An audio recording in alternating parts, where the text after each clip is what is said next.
We're back with Dietitian Penny Crumpton with Cone Health Nutritional and Diabetes Education Services at Reidsville, talking about healthy eating during the holidays. Penny, if you're like my household growing up, we always cooked for an army and there was lots of leftovers after the meal. How long are those good for? Well, we recommend to try to keep making sure that we've used those foods within 3 to 4 hours, and excuse me, 3 to 4 days if we're taking in leftovers for the week. If we're looking to do something with the food, we want to make sure that we're doing something with that food within 2 hours. And if we have a large amount of food left over, we want to try to separate those foods into more shallow pans so that we can bring the temperature down quickly. We don't want to keep them in those danger zones.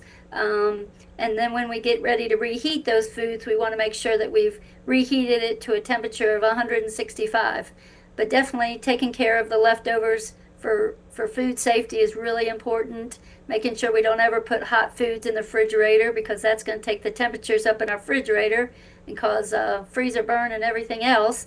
But we also don't want to keep that hot food too hot and then create levels of room for bacteria and foodborne illness. So definitely don't want to do that. Okay, so this is a big point of contention in my house.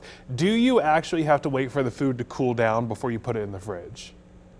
You should, yes. So that's why you want to separate it into shallower pans, and you want to make sure that we don't mix the meat with the vegetables or gravies, because again, that can hoard bacteria. And so making sure that we separate our broths and meats from our vegetables and stuffings and that sort of thing. So you don't want to pile it all in one meal and plate and call it a hodgepodge, but definitely keeping them separated so they can cool down appropriately and be at a level that's not hoarding heat. Of course, the other option, just eat it all. How do we prevent overeating during the holidays?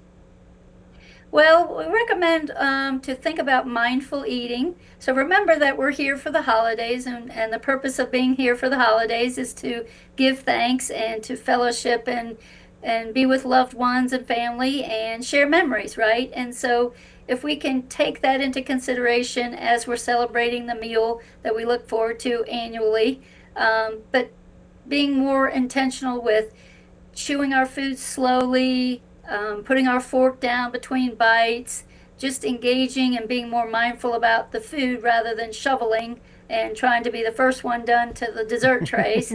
But yeah, trying to think about what it is that the holiday represents and enjoying small amounts of good stuff, but too much and not enough of too much stuff. For me, it's the snacking after the main meal when you keep going back to the kitchen. How do you control that? Well, I think as you mentioned earlier, staying well hydrated and drinking, and getting a sense of, how is your body feeling? Are we feeling full? Are we stuffed? Are we still hungry? And if we are going to go back with seconds, then try smaller portions. A few bites might just be able to satisfy that tooth, rather than, in terms of desserts, going with a smaller piece, or 1 or 2, 3 bites instead of the whole bowl, or getting away from the kitchen and the dining room table and distracting yourself to go play pool downstairs or ping pong, or get outside and go for a walk. Are there any special considerations people with diabetes or heart disease should have as they approach the meals? So definitely thinking about more whole plant-based foods, trying to get away from a lot of processed foods, casseroles. So, mac and cheese is not one of those things that we have to have at Thanksgiving as much as we think we should, but really making the time be around whole foods and trying to eliminate those processed foods that are so high in fat, heavy in the carbs.